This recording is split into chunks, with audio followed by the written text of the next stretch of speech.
يلا بينا نعمل الطاجن الخطير اللي قدامنا ده. اول حاجة اجيب الطاجن بتاعي او ابدأ ادهنه بالزبدة علشان اعمل الطاجن اللي قدامنا اللي انتوا شايفينه ده. بجد طعمه وريحة خطيرة وسهل جدا وكمان هيلثي قوي.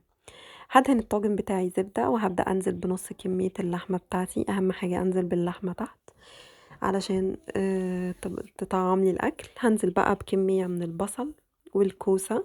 تمام، طبعا كمية الخضار دي بتاعتك انتي، وكمية من البطاطس، وهبدأ انزل بباقي كمية اللحمة.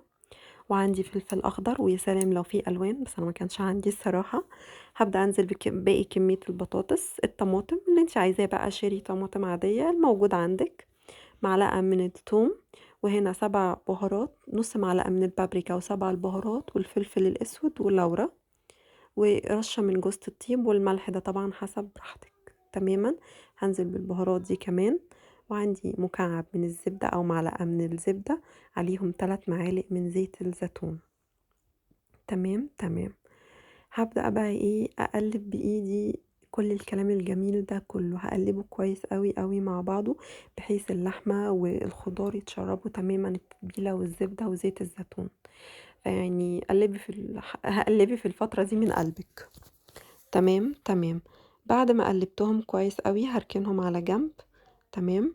وهجيب عندي بولة هحط فيها مكعب من المرقة ومعلقة ونص من الصلصة. تمام. وهنزل عليهم بكوباية ونص من المية المغلية. هدوب المرقة والصلصة كويس قوي في المية المغلية.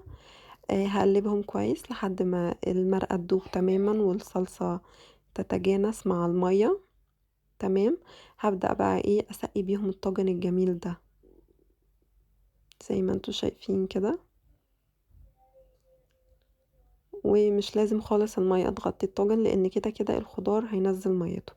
هجيب بقى ورقة من الفويل سوري، ورقة من الزبدة، هحط عليها ورقة من الفويل، لاني عايزة اقفل الطاجن بتاعي كويس قوي عشان الخضار ده يستوي كويس قوي. وهحط الغطا بتاعي على الطاجن، هدخله في فرن على اعلى درجة.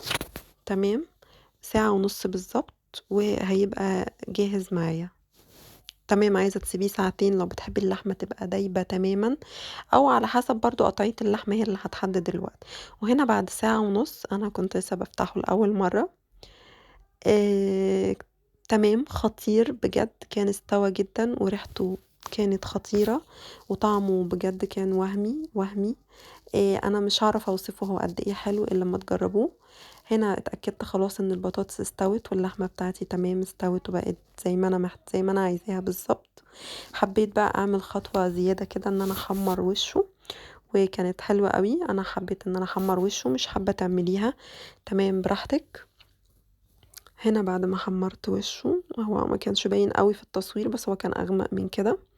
وطبعا الطبق الجميل ده ما ينفعش يتقدم من غير رز بسمتي او رز مصري، على راحتك، وشوية مخلل جنبه، وكده احلى اكلة وامتع اكلة بجد. جربوها وعلى ضمانتي. شكرا، واتمنى تتابعوني لوصفات تانية احلى. باي باي.